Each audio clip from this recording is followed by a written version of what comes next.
Prezados, dando continuidade ao estudo das vigas isostáticas, nesse vídeo eu vou apresentar para vocês o conceito de vigas Gerber. A viga Gerber é um sistema estrutural formado por um conjunto de vigas apoiadas em elementos que asseguram a sua estabilidade, como por exemplo, apoiada em pilares, e essas vigas vão funcionar de apoio para outras vigas que isoladamente não são estáveis. Nessa figura, a descontinuidade entre as partes da viga torna evidente que uma viga está apoiada na outra, mas que esse apoio não ocorre de maneira solidária.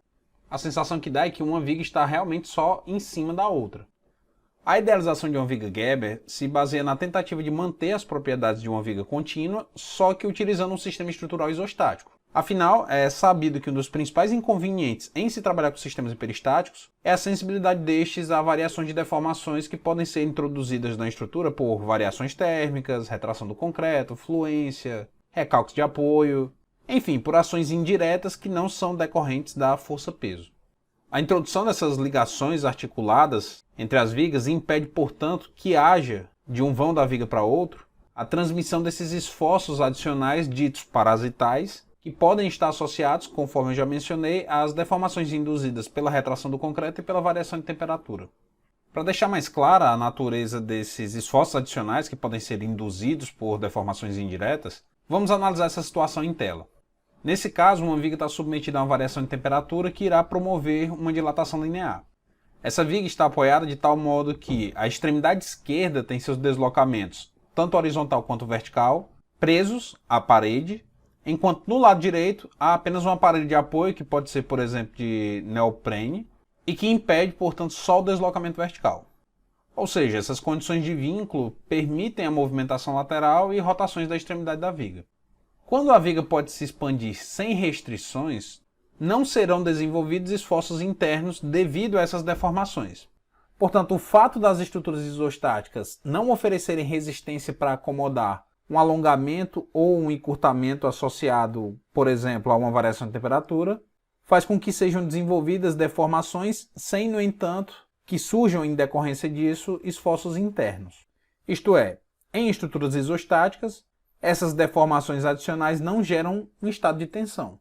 Com isso, o dimensionamento dos elementos, nesse caso aqui da viga, pode ser feito considerando apenas as tensões provenientes das forças externas. Por outro lado, em uma estrutura hiperestática, no qual o alongamento da barra será impedido por restrições impostas pelos apoios nas suas extremidades, essas deformações irão gerar esforços internos. Nesse caso em tela, por exemplo, a barra, ao tentar se alongar, irá empurrar o apoio, e este, ao se opor ao movimento, exercerá forças de reações que irão criar um estado de tensão na barra. Nesse caso específico, a expansão uniforme dessa viga provocará uma tensão de compressão nela e uma força horizontal que vai provocar uma flexão nas paredes que lhe servem de apoio.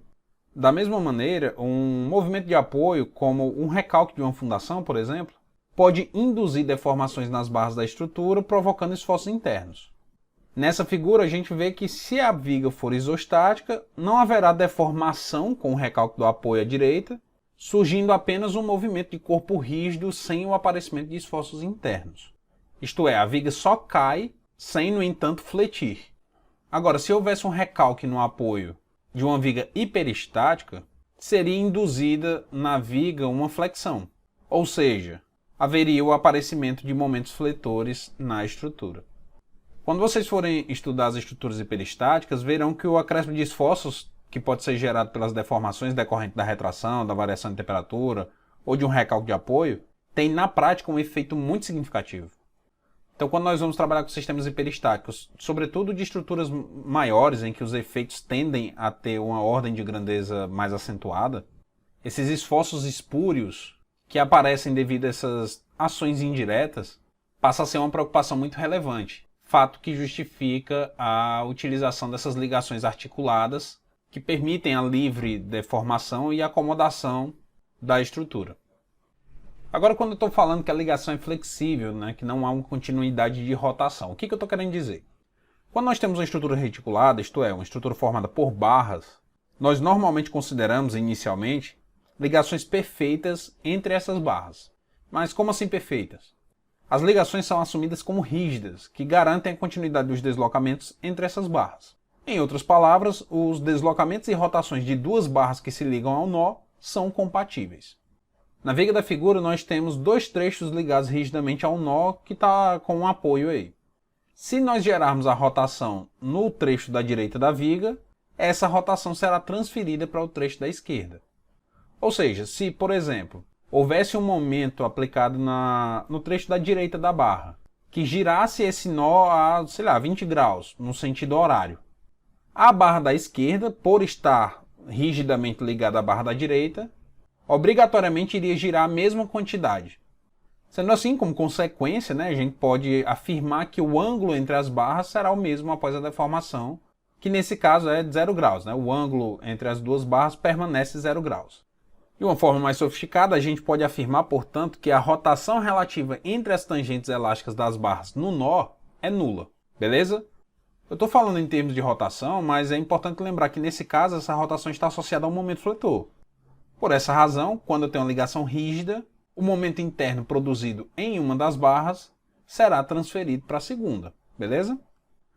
Algumas ligações entre barras, no entanto, podem ser assumidas como articuladas, que é o caso lá da viga Gerber. Isto é, cada barra pode girar de forma independente na ligação, não sendo as deformações, portanto, compatíveis no nó. Imagine que nós pegarmos essa barra que foi analisada há pouco e quebrarmos no ponto sobre o apoio, para em seguida efetuarmos a ligação dessas duas partes por parafusos, só que esses parafusos nós vamos manter folgados. Um parêntese aqui, no modelo estrutural nós usamos um círculo aberto para representar uma ligação articulada e chamamos esse círculo aberto de rótula.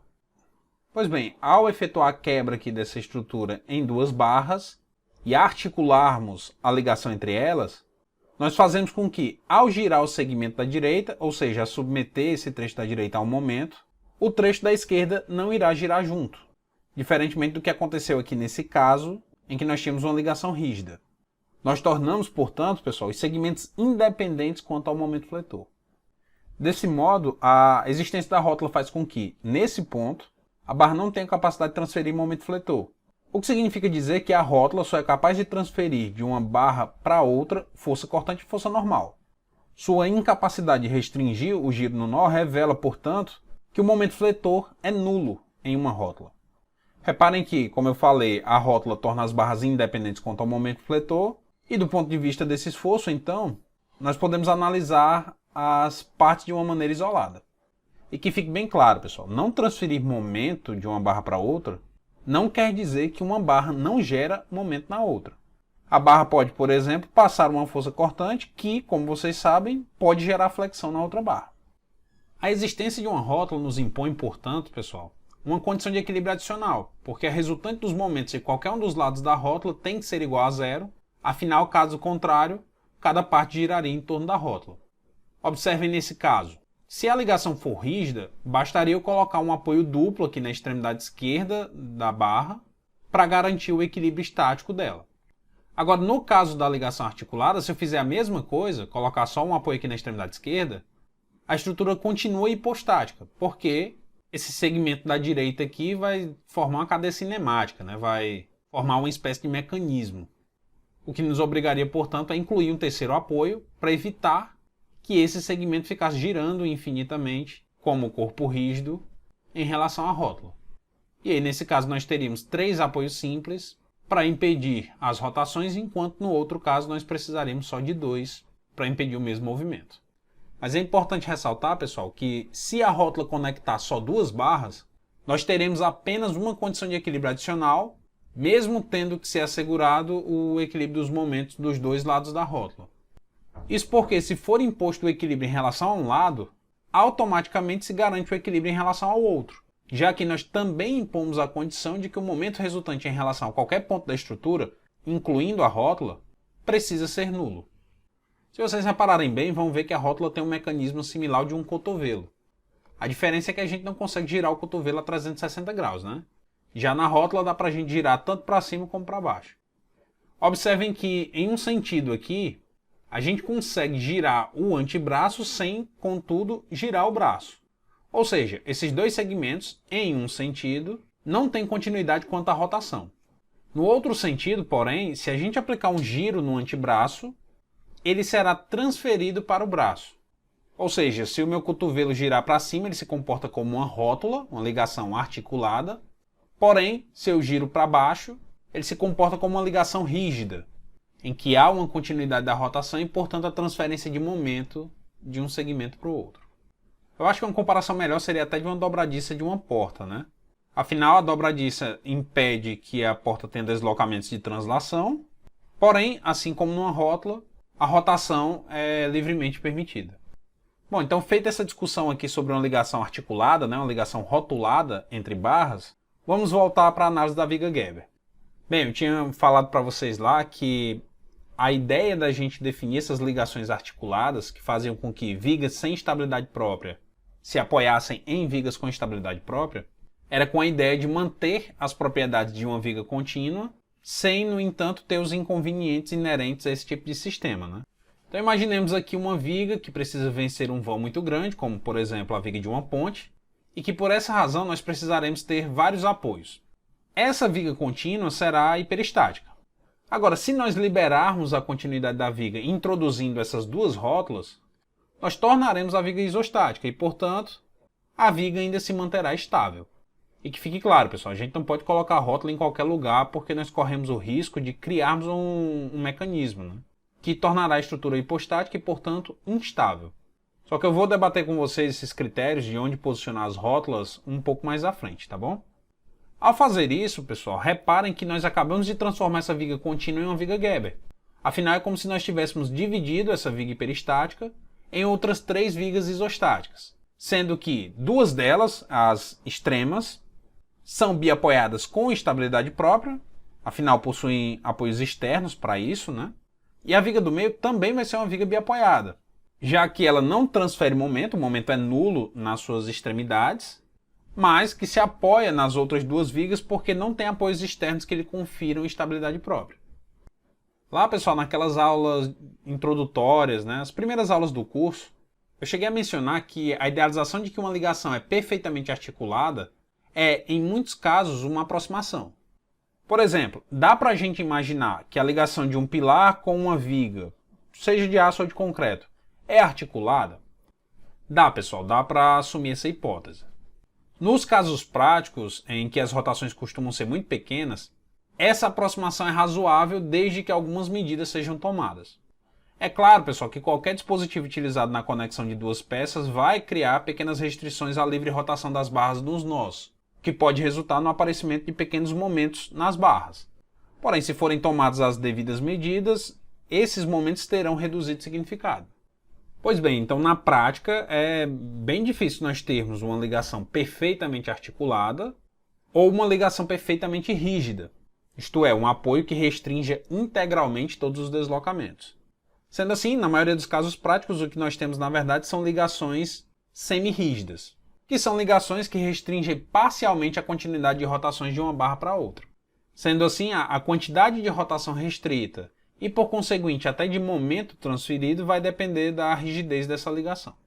Nas pontes já é mais fácil a gente ver essa ligação rotulada. Na verdade, nos sistemas de concreto pré-fabricado, de maneira geral, é bem mais evidente essa ligação articulada. Nesses sistemas, para garantir a ligação e esse comportamento de rótula, são deixadas folgas entre os elementos para permitir a sua livre acomodação.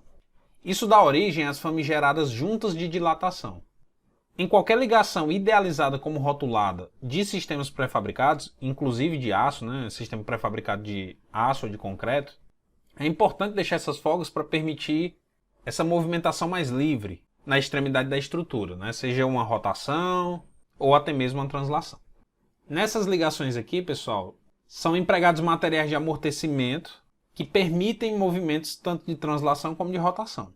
E aí vários materiais podem ser empregados, mas, por exemplo, nas estruturas de concreto pré-fabricado, em geral se aplicam elastômeros, sendo o mais comum deles o neoprene. Já que nessas ligações, né, com juntas de dilatação, essas descontinuidades são preenchidas com materiais flexíveis, para que seja possível evitar, sei lá, infiltração de água e manter aquela aparência de que a peça se comporta como um conjunto monolítico, né? Afinal, uma abertura assim bem evidente não é interessante. Pois bem, quando a junta ocorre sobre o apoio, o comportamento da estrutura acaba sendo como duas vigas independentes, simplesmente apoiadas em um único apoio. Sendo assim, não haverá transferência de esforços de uma viga para outra, porque, como eu falei, com essa ligação articulada, só é transferido de uma barra para outra força cortante e força normal. Nesse caso aqui, por se tratar de uma viga, nós só temos força cortante. E aí, quando a ligação está sobre o apoio, a força cortante já vai diretamente para ele, não é transferido para outra viga. No entanto, quando essa ligação é feita no interior do vão da viga, torna-se necessário executar os denominados dentes Geber, que conferem uma espécie de apoio simples de um trecho da viga sobre o outro. E aí, nesse caso, nós teremos a transferência de um segmento para o outro de força cortante e força normal. É importante ressaltar, pessoal, que além da questão estrutural, esse sistema com viga Geber é muito vantajoso do ponto de vista construtivo, sobretudo com o aperfeiçoamento das técnicas de pré-fabricação e montagem das estruturas. Beleza? Bom, então agora vamos entender como é o procedimento de cálculo, né? Como é que a gente aplica essa condição de equilíbrio adicional associada à inclusão de uma rótula. Pois bem, uma viga Geber é composta por várias vigas isostáticas simples. Sendo assim, na sua análise, nós podemos decompô-la em várias vigas, destacando aqueles trechos que possuem e aqueles que não possuem estabilidade própria. Ou seja, nós separamos as vigas nas rótulas e identificamos a sequência de carregamento dos trechos isostáticos simples. Feito isso, a gente resolve esses trechos sem estabilidade própria e, em seguida, nós analisamos os trechos dotados de estabilidade própria, submetidos às cargas que lhes são diretamente aplicadas, acrescidos das forças dos trechos instáveis que foram transmitidas pelas rótulas. Para deixar essa estratégia de decomposição mais clara, vamos analisar essa viga aqui em tela. Reparem que essa viga é isostática, afinal ela possui 4 reações de apoio, né, que são 2 aqui no apoio duplo, uma no apoio simples em B e outra no apoio simples em D. E existem também 4 condições de equilíbrio a serem garantidas, beleza? As 3 condições fundamentais de equilíbrio no plano, que é o somatório de forças horizontais, soma de forças verticais e soma dos momentos em torno do eixo perpendicular ao plano, devem todos ser iguais a zero. E a condição adicional de que deve ser nulo o momento interno na rótula em C. Beleza? Então a existência da rótula nos obriga a garantir, para que o sistema seja estável, que o momento calculado em relação ao ponto C, ou da parte da direita, ou da parte da esquerda desse ponto, tem que ser igual a zero. Bom, aí se nós dividirmos a viga no ponto C, que é onde tem a rótula que liga essas vigas, será possível notar claramente que o trecho ABC é estável, pois trata-se de uma viga biapoiada, enquanto o trecho CD não possui estabilidade própria, afinal só há nesse segmento um apoio simples na sua extremidade direita, que é insuficiente para assegurar todas as condições de equilíbrio. Como no ponto C não existe apoio, ou seja, não existem reações para equilibrar as ações no segmento CD, as forças sobre ele deverão ser transferidas para outra viga, que será capaz de equilibrá-las. Portanto, a estabilidade do trecho CD estará condicionada à estabilidade do trecho ABC. Que fique claro, pessoal, essa carga Q1 que incide no trecho ABC não irá influenciar no segmento CD, tendo em vista que já existem apoios suficientes para equilibrá-las. Os efeitos de Q2, por outro lado, serão transferidos para o segmento ABC, já que este serve de apoio para o segmento CD. Bom, então agora que nós decompomos essa viga em outras duas vigas, nós vamos começar analisando o trecho sem estabilidade própria. No ponto C aqui da viga sem estabilidade própria, nós devemos colocar um apoio fictício para simular o apoio fornecido pela viga ABC. E a gente está colocando aqui um apoio duplo porque, por se tratar de uma ligação rotulada, a viga estável deverá ser capaz de restringir tanto o deslocamento vertical como o deslocamento horizontal da extremidade da viga CD. Porém, a rotação será livre. Frisa-se, no entanto, pessoal, que, em geral, as vigas estão submetidas apenas a cargas transversais ao seu eixo. Sendo assim, não é muito comum a existência de força horizontal para ser transferida de um elemento para o outro. E mesmo que exista força horizontal para transferir, para que a viga seja isostática, apenas um apoio pode exercer uma reação horizontal, tendo em vista que a solução para forças horizontais independe da solução para forças verticais e momentos. Ou seja, para ser isostática, a gente só pode ter uma reação horizontal, que será obviamente obtida fazendo o somatório das forças horizontais igual a zero. Desse modo, como nas vigas nós vamos considerar apenas as forças verticais, não há distinção entre o apoio ser simples ou duplo, beleza? Ou seja, se no desenho aqui, na representação do apoio, a viga ficar com 2 apoios duplos, não significa que ela será hiperestática. Se por outro lado tiverem 2 apoios simples, não significa que ela será hipostática, tá bom? Então às vezes aqui vai ser desenhado um apoio duplo, como é esse o caso, às vezes eu vou desenhar um apoio simples, porque para as nossas aplicações isso vai ser indiferente, afinal as vigas estarão submetidas apenas a cargas transversais. Pois bem, pessoal, a introdução desse apoio fictício faz com que surja uma reação vertical VC na viga sem estabilidade própria. Essa reação pode ser facilmente obtida aplicando as condições fundamentais de equilíbrio estático. Então, como essa reação decorre do apoio gerado pela viga ABC, essa força gerada entra como uma ação nesse segmento. É claro, a força deve ser colocada no sentido contrário, né? Pela terceira lei de Newton, ação e reação, lembram? Além disso, esses sentidos das forças são trocados porque, na verdade, essas forças são esforços internos que atuam em lados opostos da seção transversal da rótula. Então, após nós reduzirmos o trecho CD ao efeito que este gera no ponto C, nós podemos analisar a viga ABC para a carga Q1, que lhe é diretamente aplicada, a acrescida da força necessária para equilibrar o trecho sem estabilidade própria, ou seja, a acrescida da força VC aplicada aqui na ponta. E aí nós temos um problema muito fácil de ser resolvido, né? Uma viga biapoiada, com extremidade em balanço, submetida a uma carga uniformemente distribuída e a uma força concentrada VC.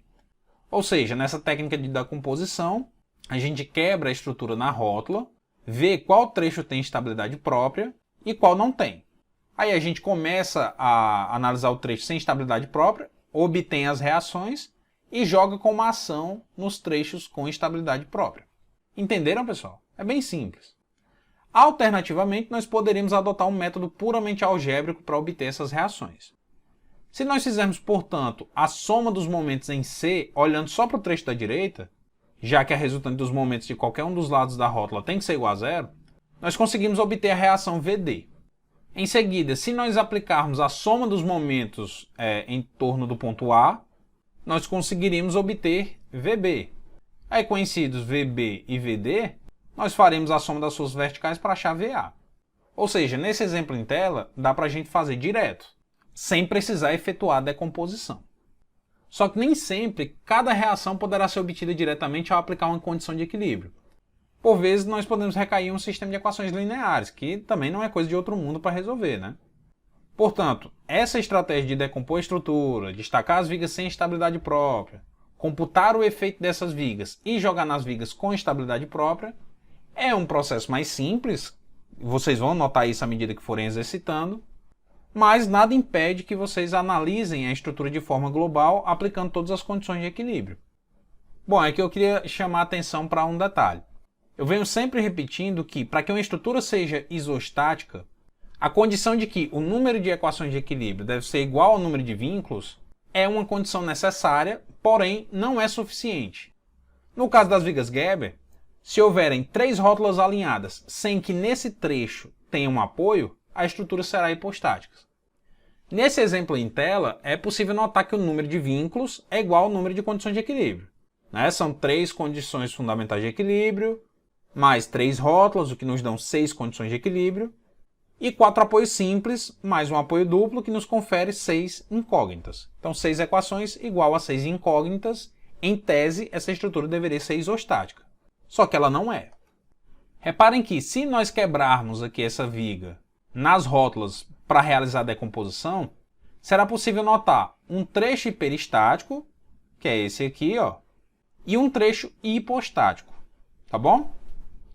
Então, nas vigas Gerber, sempre que houverem 3 rótulas alinhadas, sem nenhum apoio nesse trecho, a estrutura será hipostática, mesmo que ela obedeça àquela relação de igualdade entre número de vínculos e número de condições de equilíbrio. Bem, pessoal, no próximo vídeo eu vou obter os diagramas de esforços internos dessa viga Gerber em tela, para deixar mais clara essa estratégia de cálculo a partir da decomposição, bem como uma forma alternativa de se obter essas reações sem precisar necessariamente fazer a decomposição, beleza? Então é isso, pessoal. Obrigado por terem assistido o vídeo até aqui. Um grande abraço e até a próxima aula.